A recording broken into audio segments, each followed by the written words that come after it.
How are we doing, people? Welcome back to Jimmy Case TV and episode 25 of A Case for the Blues. And it's Chelsea 5, Morecambe nil, and a win that was expected by pretty much every single person on the planet. Maybe not Morecambe fans. I don't know. I don't know whether they were hopeful or not.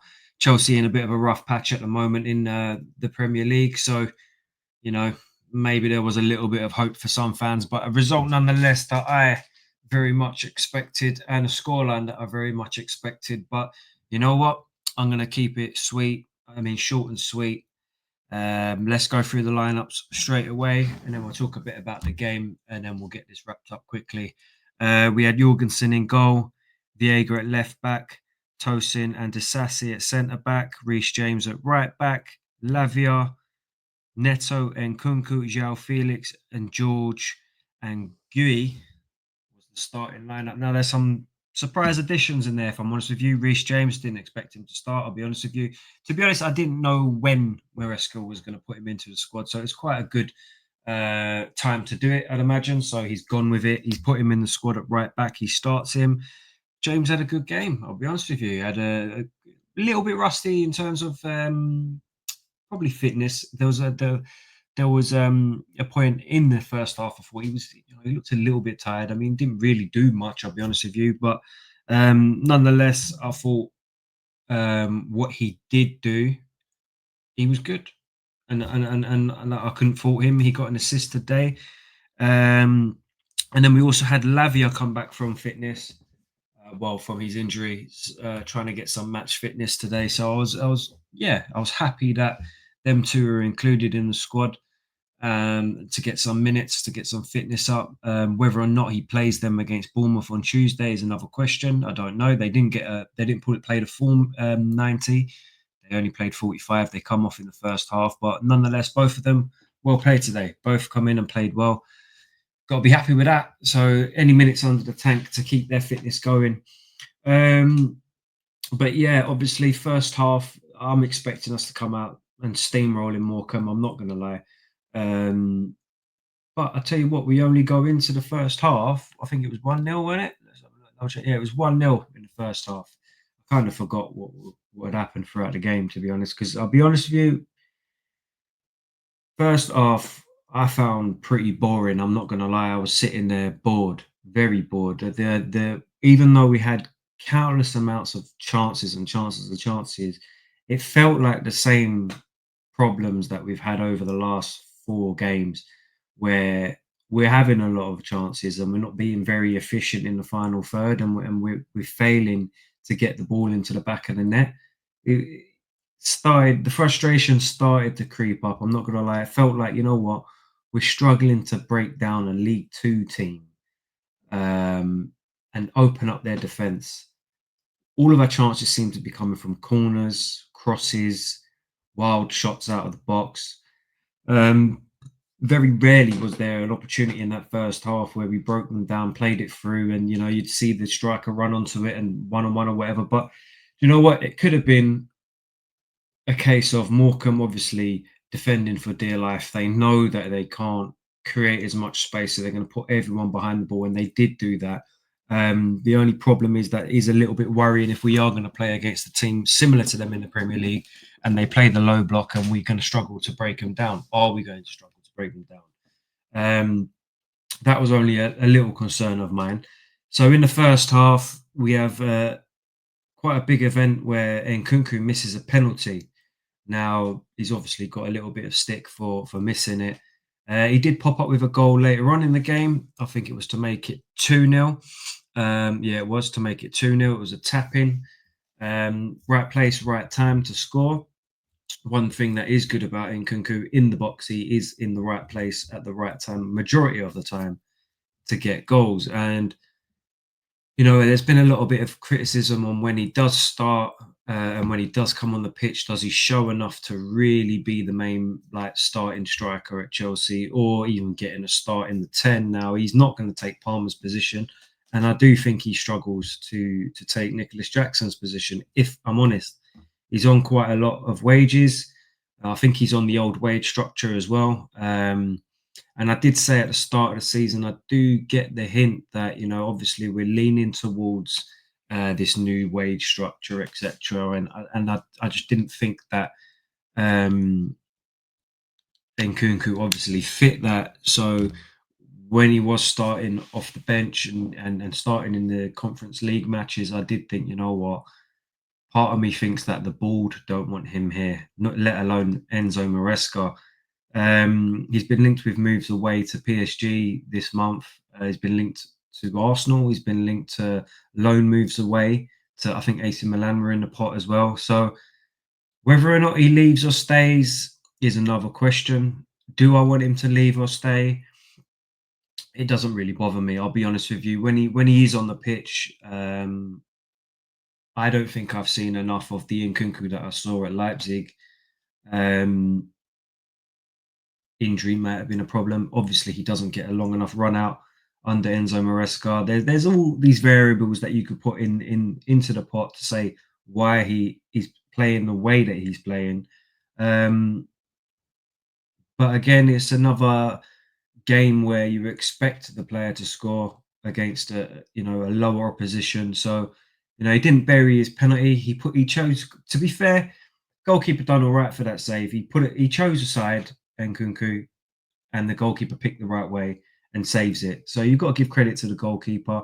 It wasn't an amazing penalty, but it wasn't a terrible penalty at the end of the day either. So good save from the goalkeeper. I wouldn't go mad over Nkunku missing that. But throughout the game, I did think, if you're this player that we big up so much, a lot of people complain that he's such a good talent and that we're wasting his career at this club. Maybe so, but for that expectation, you got to start asking yourself: do you think that he lives up to that expectation? In my opinion, at the moment, not really. But doesn't mean that I'm not like I'm unhappy with his performances or I'm happy with him being at the club.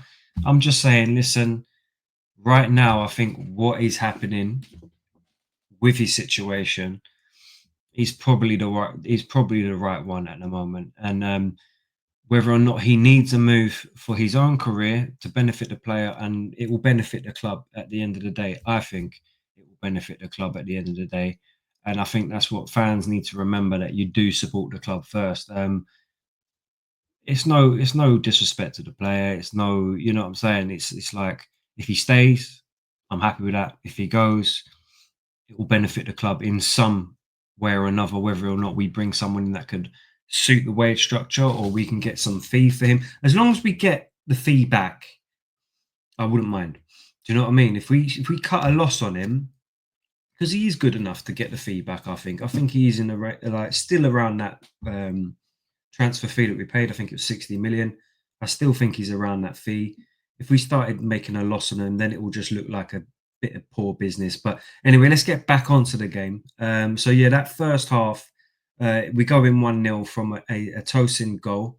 We were playing typically high up, very high up the pitch, very, very high up the pitch. I mean, our centre backs see Tosin getting a goal. That wasn't a header or anything. That was a shot on the edge of the box from about 25 yards that took a massive deflection, which unfortunate for the goalkeeper for Morecambe, because I thought he had a very good game.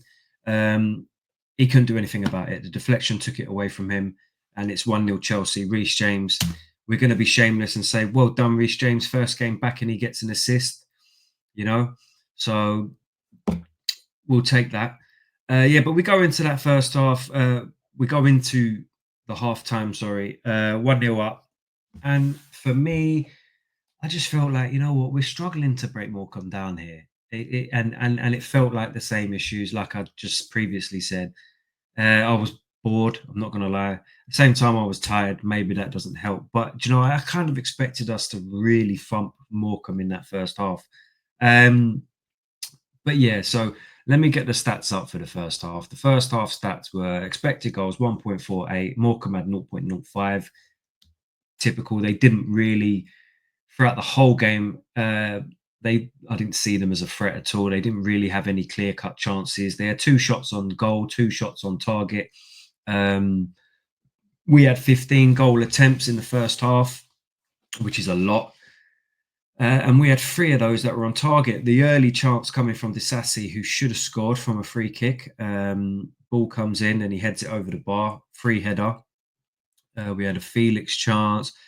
Do you know what? I can't even remember how many people. I mean, we hit the bar, Tosin hit the bar from another header, but there's no point in me going through every single chance that we had. I can't remember them all, if I'm honest with you. It was a lot of chances, but it seemed to be crosses, corners, shots from outside the box. We didn't seem to be really working it into the box, in my opinion. Like when I say that, I mean like opening up their defense into dangerous positions. I can't remember a situation where the ball got played through their back four. We opened them up and we was one on one striker and the keeper had to do something. I don't remember that at all in that first half. In fact, I don't remember it throughout the game. Um, so I don't know whether that's a concern. Again, if we played up against a stronger side and a Premier League side on a low block, and they put everyone behind the ball, are we going to open up their defence? Part of me thinks that maybe we're playing too high up the pitch, and we're not creating pockets for people to get involved in. We're playing in very congested areas. When we're trying to do these special little through balls, they're getting blocked because there's a lot of people back. If we're playing it out wide, they're restricted. They can either cross it in. They can't really get into the box like directly because there's so many people back. They have to cut back, and we keep passing it along the lines in front of the box, and then eventually it leads to needing a shot from outside the box to create anything. Um, I don't know whether that's going to be an issue. Maybe because the way that we do play is we play very high. We stay on the halfway line, which is not a problem, but then we push and push and push. And teams just sit back and invite it. And it's so congested on the edge of the box that we can't really like gain any momentum in our attack. It's very slow. It starts off quick and then it becomes very slow. Now, I found like in the first half of our season that when we was playing on the counter, we was very, it was electric, very quick bounce, bop, go, goal. And that's because I felt like we had a little bit more space in the second phase of play.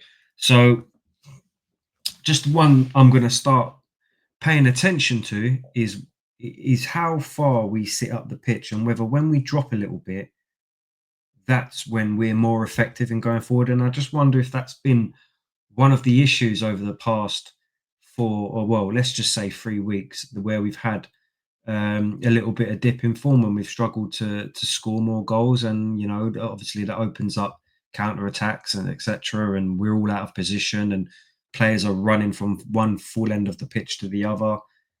I wonder if that's been one of the issues. But anyway, so we had 15 goal attempts, three on target, eight shots off goal, four blocked, three big chances, five corner kicks. We had a lot of corners in that half. But then, yeah, we go into like, yeah, look, shots inside the box, 10 to be fair. So maybe I'm talking shit. No, I think a lot of them were headers and, crosses that led to shoot shots.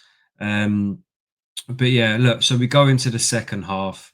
Um, we make a few changes. Sancho comes on for Neto. Neto, another one today. He didn't really impress me today. I'll be honest with you. Against lower league opposition, you expect a £60 million signing to rip up trees, and I just didn't think he'd done that. I just think he just was like just put in like an average performance. If I'm honest with you, Cucurella come on for Lavia, who I thought had a good solid game, first game back after his injury, and Gusto for Reece James, which I've already said I thought had a good game.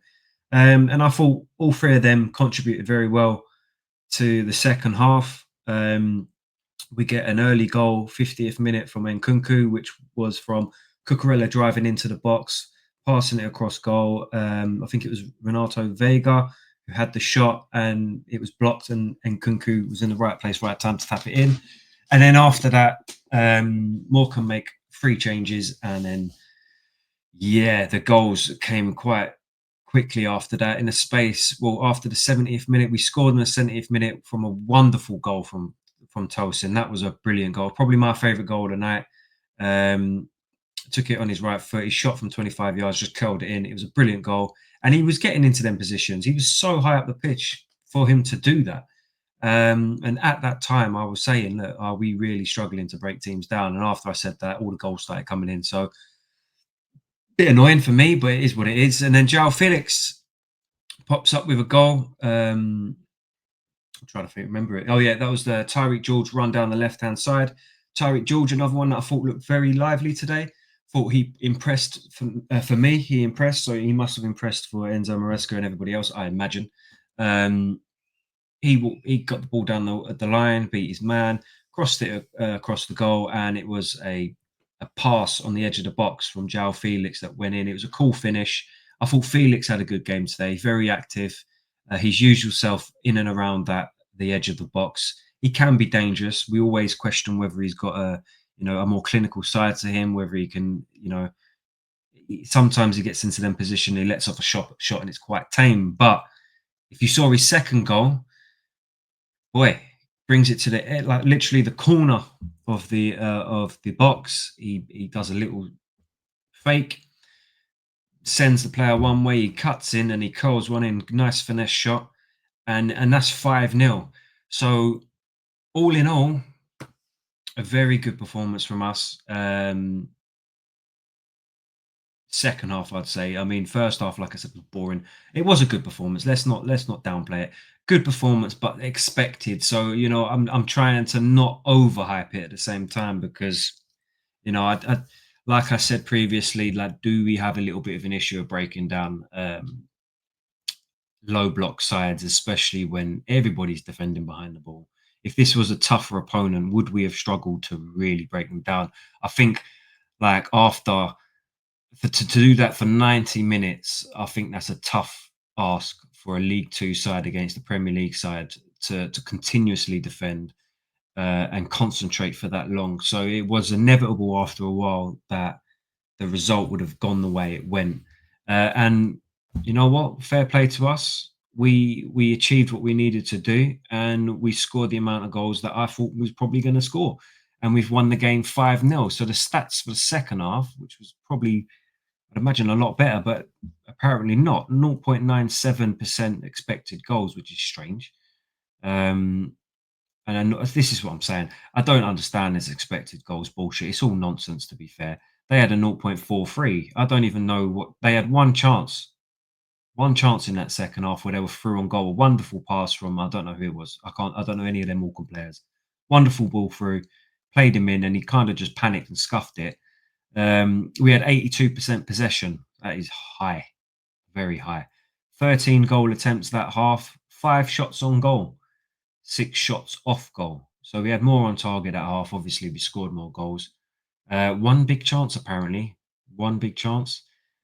But again, if that is the case, one big chance, then that is a little bit of a worry. Do you know what I mean? Against the League Two side, we should have more big chances than that. But either way, let's not complain. We're into the next round. It's a good 5-0 win. Now it's time to build momentum going into the Premier League. We've got Bournemouth on Tuesday. We need to use that win as motivation to get us going, get a little bit of confidence back, get us going, and bounce into another win.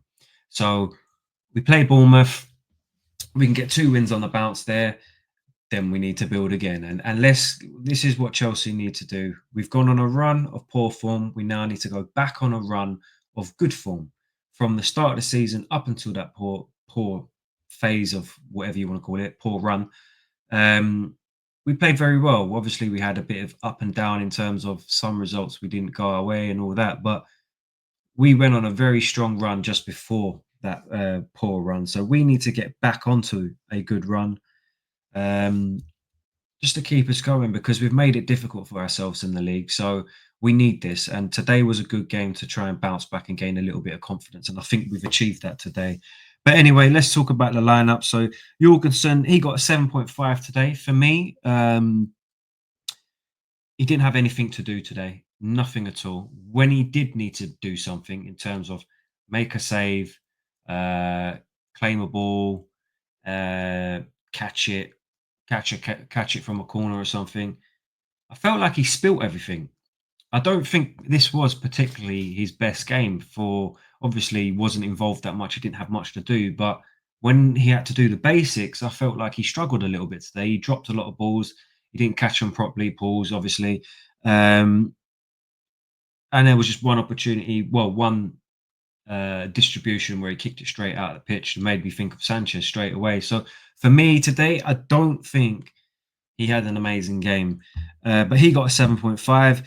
Viega at left back, he got a 7.2, and I think that's fair enough. In the first half, especially, he kept getting caught out of position and they kept attacking down the right hand side. I don't know whether he's really slow, but it just looked like he couldn't be bothered to run back, or he wasn't trying hard enough to get back. But other than that, I thought he'd done okay inverting into the centre mid role. Um, did lose quite a few aerial duels, I think. I need to double check that, but there was a time on the stream where I said, "Oh, there you go, he's lost another header." So overall, I don't think he really exerted himself like you expect him to. Do you know what I mean? It was an amazing performance, but nonetheless, he's got a 7.2, but that's expected against Morecambe. Um, then we got Tosin, 2 goals, man in the match, doesn't concede, solid in defence, wins all his headers, hit the bar, could have had a hat trick. Do you know what I mean? He had a good game today, obviously expected. That they had no threat up top anyway. So a lot of his work was involved in getting the ball into the final third and progressing high up the pitch. So he done very well today. Disassi got a 7.3. Weren't overly like excited by his performance. Um, Everybody knows my thoughts on Disassi. There was a moment in the game where I got a bit annoyed in the stream where he's just smashed it off the pitch, trying to do a fancy through ball to nobody. I think it was to George, but George wasn't even running, so I don't know why he done it. But listen, he got a clean sheet, so well done. 7.3. He should have scored. Probably could have scored two. He had two headers that he could have done. But yeah, 7.3. The other one's Reece James, got an 8.9. Solid performance on his return. Clean sheet and an assist. Um, doesn't do the overlap anymore. I wonder if that's an Enzo Maresca thing, or maybe it's because he's exerting himself a little bit too much. This is why it's leading to his injuries. I don't know, but keep an eye out for that when he comes back. The overlap doesn't seem to do it no more. Lavia, solid performance on his return from his injury, 7.4, kept a clean sheet, swept everything up, became the pivot. I thought he had a good game. Tyreek George, very impressed with him, got an 8.1 today, got an assist. I was very excited by him today playing. He played the full 90 minutes, had a great game, took on his man quite a lot. Very skillful, nippy, cutting in. I thought he had a good game, whipping the ball in across the box into dangerous areas. Very impressed with Tyreek George, and obviously he's got a future here. I'd like to see him a little bit more. Whether or not he starts in the Prem is a different question. To be fair, maybe he can come on in games where we're well ahead and we can see what he's made of. João Felix got a 9 and probably the man of the match for me. Between him and Tosin, it was man of the match. I thought João Felix was quite crucial to our attacks today. I think everything was kind of flowing through him. Very tricky on the ball. You doing his usual little flicks and stuff here and there. Got 2 goals, and I thought, yeah, he had a very good performance. And Kunku, I thought he done okay today. Obviously, he missed the pen, but I'm not going to judge him on that. You should really judge players on the pen, but you know what? In a game like this, we know that I'll be honest with you, in a game like this, we know we're winning. If it's a more, that sounds very, very arrogant, but it's the truth. At the end of the day, our caliber, we should be winning games against Morecambe very easily. So, basically, I'm not fussed that he missed the pen because I was confident that we was going to win. But if that was a different game, yeah, I probably would be a bit pissed off. I would have been. But even still, he's in the right place at the right time. He makes up for it for a goal. So he gets a 7.5. I thought he'd done all right. He didn't set the world on fire. He did okay. He had a chance at one point, a back post header that went wide. But other than that, I don't really remember any major opportunities for Nkunku, to be fair. Neto, again, I actually thought he was underwhelming today. I'll be honest with you, Neto. I don't know if anybody agrees with that. I just don't think he did enough. yeah, I just felt like he didn't do enough. He got a 7.5, which was obviously an indicator that he had a good game. Maybe his stats were good. But obviously, I watched the game and think about the impact that somebody has, and I just don't think he had much of an impact, you know. And then Mark Gui, he got a 6.5, which is the lowest rating out of the starting 11, which I agree with. I mean, I'm not going to be honest. I'm going to be honest with you. I don't remember his name getting mentioned at all in the full 90 minutes. I don't remember a chance. I don't even remember him passing the ball. I don't even remember him being on the ball. How many touches did he have today? I don't even know. I'll be honest with you. I don't remember him being involved at all. Um, I think 6.5 is fair. I don't think you can give him a high rating after that. But anyway, the subs that came on, I want to wrap this up. I said I'd be quick. I've done 25 minutes. Um, who came on? Sancho thought he came on, made an instant impact. There was a few balls that he played through into the box, and I thought he'd done really well. Uh, Cucurella came on, usual self, playing really high up on the pitch. He's basically playing as a striker. This guy, he loves it, and he had a shot one point, hit the side net, and it looked like it went in. I nearly celebrated. And Gusto, I thought Gusto come in today and just done his job that he needed to do. So you know what? Overall, a good performance. A little bit boring in the first half, but we've done the job that we needed to do. We're now into the next round. We've done a convincing win, a 5-0 win. We've shown our dominance and why we're a Premier League team. Like I said earlier in the stream, there might be signs of, a little bit of a issue here and there with breaking teams down. We'll see. We go in against Bournemouth on Tuesday. We're going to see how they set up. If they set up in the low block or they set up normally, I'd imagine they're going to go with the latter. And let's see how we go into that. So that's at 7:30 on Tuesday. I'll probably be there for this for a live stream. So if you're tuning into this video and you're new, please subscribe to the channel. I hit 51 today, another subscriber, which I know is small numbers, but small progress is better than no progress. We're now aiming for 100. So if you're new, subscribe to the channel as we try and hit that number. Leave a like for me. Get in the comments. That's all fine. And if you want to get involved in any debates, etc., just follow me on my social media, my other social media at the end of the post. And yeah, listen, I'll see you on the next one. Thanks for tuning in.